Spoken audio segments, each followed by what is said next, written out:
Olá, é bom ter você de volta. Nesse próximo caso, nós vamos examinar uma decisão cujo resultado é bastante simples, que é o não exercício do juiz de retratação, mas que traz algumas questões bastante interessantes. Trata-se dos embargos 572, dígito 53 de 2011, cuja emenda na fração de interesse traz o seguinte: na hipótese dos autos, essa subseção não conheceu dos embargos depostos pelo ente público reclamado, ante a inespecificidade do único aresto paradigma transcrito para demonstração de dissenso de tese, à luz da súmula 296, item 1º do TST, óbice de natureza processual, que tornou inviável o exame de mérito da controvérsia. Diante da inexistência de tese de mérito passível de confronto com aquela fixada pelo Supremo Tribunal Federal nos autos do recurso extraordinário 760 931, não há falar no exercício do juízo de retratação, juízo de retratação não exercido. Ou seja, o resultado é bastante simples, em que a SDI não exerce o juízo de retratação, que é o procedimento fixado em lei para esses casos em que há julgamento de recurso extraordinário sobre o rito da repercussão geral, ou seja, aquelas decisões que eventualmente possam apresentar contrariedade à decisão do STF proferidas sob o regime de repercussão geral são devolvidas ao órgão que prolatou a decisão para que então se realize esse juízo de retratação, ou seja, para que o órgão julgador verifique se, à luz dessa nova decisão do STF, cabe ainda manter ou reformar a decisão anteriormente proferida. Nessa circunstância, e aqui já surge um dos elementos interessantes, é que a subseção não conheceu dos embargos, ou seja, verificou-se um óbice processual. Não houve, portanto, pronunciamento da SDI acerca do mérito da controvérsia. É um fenômeno parecido com o que se dá com a ação rescisória, a definição de competência para a ação rescisória conforme o resultado do julgamento anterior. Aqui nesse caso, houve o recurso de embargos para a SDI, mas que não foi conhecido, ou seja, não se chegou a abrir a jurisdição para a SDI, consequentemente, não houve qualquer pronunciamento de mérito sobre controvérsia. Dessa forma, o recurso extraordinário que foi tirado frente a essa decisão só poderia ter objeto essa questão de natureza processual, que consequentemente não se opõe ou não se confronta com o que foi decidido pelo STF no recurso extraordinário 760-931, especificamente acerca da responsabilidade subsidiária do tomador de serviço. Dessa forma, se destaca um outro elemento significativo, que deve ser de conhecimento geral, mas que é bom ser reforçado. É que o acórdão de turma pode submeter à impugnação por dois recursos diferentes, derivado do conteúdo dessa impugnação, ou seja, se a parte efetivamente pretende impugnar uma decisão de turma do TST perante o STF por meio de recurso extraordinário, ela deve estar atenta porque a impugnação adequada pode se dar não frente a um possível julgamento proferido pela SDI, mas aquilo que foi julgado pela turma. Por quê? Porque numa situação como essa, a última decisão que realmente se pronunciou sobre o mérito da demanda, ou seja, que poderia ser passível de impugnação imediata por meio de recurso extraordinário, seria a decisão da turma no julgamento do recurso de revista. Eventual embargos à SDI são claramente cabíveis, mas podem se esbarrar nessa condição de serem simplesmente não conhecidas, ou seja, haver algum óbice de natureza processual, alguma questão relativa aos pressupostos extrínsecos ou intrínsecos que não permitam que a SDI se manifeste acerca do mérito da controvérsia. Consequentemente, não só a parte não vai ter a matéria pré-questionada, como essa questão processual não pode ser levada, ou habitualmente não é conhecida pelo STF em julgamento de recurso extraordinário. A consequência, no outro sentido, é de que ainda que o STF tenha se pronunciado acerca da matéria originária e eventualmente até acerca da qual houve manifestação no julgamento do recurso extraordinário, se esse recurso extraordinário foi interposto em vista da decisão que apreciou os embargos, e aqui no caso não os conheceu, essa última decisão do TST não continha pronunciamento acerca da matéria examinada pelo STF nesse caso, sobre o regime de repercussão geral. Consequentemente, pede ou não tem âmbito de aplicação o procedimento específico denominado de juízo de retratação, ou seja, Como o pronunciamento da STI foi, nesse caso, foi simplesmente acerca da impossibilidade do conhecimento do recurso, dos embargos,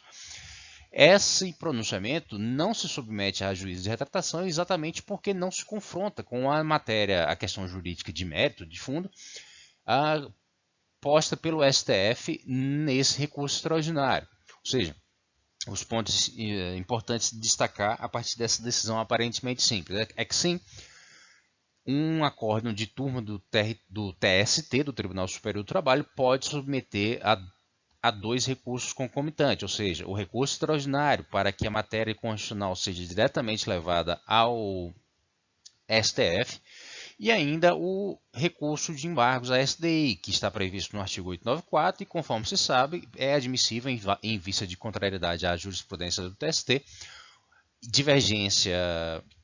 jurisprudencial ou ainda mesmo contrariedade à súmula vinculante do STF, ou seja, esses 2 recursos que eventualmente são cabíveis em vista da decisão da turma no julgamento de recurso revista têm conteúdos diferentes. E se a parte tem interesse em realmente submeter a matéria julgada ou decidida ou pronunciada no recurso revista, ela deve atentar para a eventual necessidade que já se interponha recurso extraordinário imediatamente após essa decisão, a publicação do acórdão da turma, ainda que haja necessidade de também se interpor o recurso de embargos SDI. Eventualmente, pode ocorrer desse recurso de embargos não ser conhecido e, consequentemente, não haver matéria nem pronunciamento de mérito que qualifique como matéria constitucional pré-questionada, ou seja, a parte não vai ter a oportunidade de, posteriormente, discutir aquilo que foi tratado apenas no acórdão da turma por meio de recurso extraordinário, porque a última decisão, ou aquela decisão que está sendo efetivamente atacada, não contém aquela matéria que vai ser expressa no recurso extraordinário. É certo de que, conforme seja o resultado, se esses embargos fossem conhecidos e julgados no seu mérito, conforme o resultado desse julgamento, daria ensejo ou a um prejuízo do recurso extraordinário anteriormente interposto, porque eventualmente o resultado desse recurso extraordinário já é obtido com o eventual provimento dos embargos, ou ainda se abriria a oportunidade à parte contrária, a parte que então ficou vencida no julgamento desses embargos, a interpor seu próprio recurso extraordinário. Mas note-se que nesse caso teria havido não só o conhecimento, como o julgamento acerca do mérito da questão. Consequentemente, haveria, pelo menos em tese, a matéria constitucional pré-questionada, o que habilitaria, então, de novo em tese, o manejo do recurso extraordinário, e já em vista da decisão proferida acerca do mérito recursal pela SDI no julgamento dos embargos. Então, deve-se atentar a essa circunstância, ou seja, repetindo mais uma vez, que eventualmente a parte tem que estar atenta à necessidade ou oportunidade de interpor concomitantemente 2 recursos em vista de acórdão de turma. Os embargos da SDI, conforme haja a possibilidade de discussão das matérias dispostas no artigo 894 da CLT, e ainda eventual recurso extraordinário, em vista de matéria constitucional que tenha sido objeto de pronunciamento no julgamento desse recurso de revista. Conforme seja o resultado desses embargos, pode haver tanto um prejuízo, ou seja, uma desnecessidade do prosseguimento desse recurso extraordinário, como se pode abrir a possibilidade de recurso extraordinário da parte que ficou vencida no julgamento desses embargos, que tenha efetivamente ingressado no exame do mérito da controvérsia, ou seja, no mérito da questão jurídica que foi lhe submetida por meio dos embargos. Assim, se constatam que procedimentalmente haveria 2 oportunidades para se interpor recurso extraordinário nesse caso. Eventualmente e de forma imediata, após o julgamento do recurso de revista, se a parte quiser garantir que pode ter acesso ao STF para discutir matéria constitucional, ou conforme seja o resultado,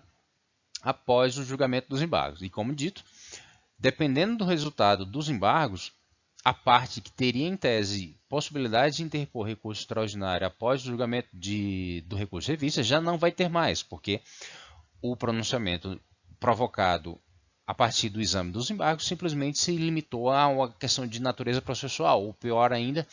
a a admissibilidade desses próprios embargos. Consequentemente, não haverá mais matéria constitucional pré-questionada, o que teria ocorrido apenas no julgamento do recurso de revista.